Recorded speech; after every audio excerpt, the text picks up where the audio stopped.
સોનગઢમાં 1107 ફૂટ લાંબા તિરંગા સાથે ભવ્ય તિરંગા યાત્રા યોજાઈ। હર ઘર તિરંગા અભિયાન અંતર્ગત તાપી જિલ્લાના સોનગઢ નગરમાં 1107 ફૂટ લાંબા વિશાળ તિરંગા સાથે ભવ્ય તિરંગા યાત્રાનું આયોજન કરવામાં આવ્યું હતું। દેશભક્તિના માહોલ વચ્ચે યોજાયેલી આ યાત્રામાં મોટી સંખ્યામાં લોકો જોડાયા હતા।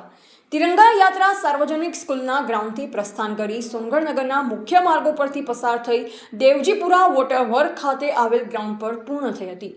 સમગ્ર યાત્રા દરમિયાન દેશભક્તિના નારા અને તિરંગાની આન બાન અને શાન સાથે નગરમાં દેશભક્તિમય માહોલ જોવા મળ્યો।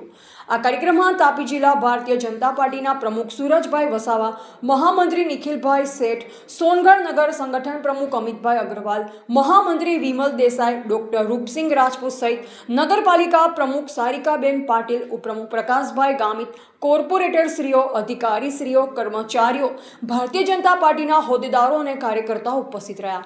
આ ઉપરાંત શાળા કોલેજના વિદ્યાર્થીઓ તેમજ સોનગઢ નગરના નાગરિકોએ ઉત્સાહભેર ભાગ લઈ હર ઘર તિરંગા અભિયાનને સફળ બનાવ્યું। 1107 ફૂટ લાંબા તિરંગા સાથે નીકળેલા યાત્રા સોનગઢ નગરમાં દેશભક્તિ અને રાષ્ટ્રપ્રેમની ભાવનાને વધુ પ્રબળ બનાવતી રહી છે। નગર ખાતે ભવ્ય તિરંગા યાત્રાનું આયોજન કરવામાં આવ્યું। આ યાત્રામાં સોનગઢ નગરના રાષ્ટ્રપ્રેમી ભાઈઓ બહેનો, યુવાનો, વડીલો ખૂબ મોટા પ્રમાણમાં જોડાયા। સાથે સ્કૂલ કોલેજના વિદ્યાર્થીઓ હજારોની સંખ્યામાં આ યાત્રામાં જોડાયા। નિવૃત્ત સૈનિકો પણ આ યાત્રામાં જોડાયા છે। આ યાત્રાની વિશેષતા કહેવાય કે 1107 ફૂટ લાંબા તિરંગા સાથે ભવ્ય તિરંગા યાત્રાનું આયોજન કરવામાં આવ્યું। સમગ્ર સોનગઢ નગર વંદે માતરમના નાદ સાથે આજે ગુંજી ઉઠ્યું છે। 15મી ઓગસ્ટ પૂર્વે જિલ્લાના તમામ નાગરિકોને આજે હું કહેવા માગું છું, ઘરે ઘરે તિરંગો લગાવીએ।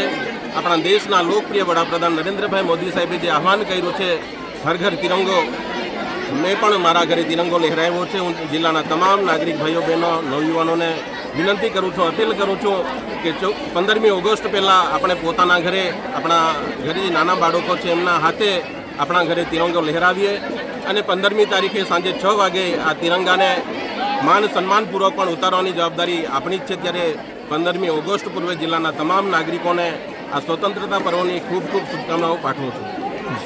રિપોર્ટર મનીષ જ્ઞાનચંદાની, તાપી।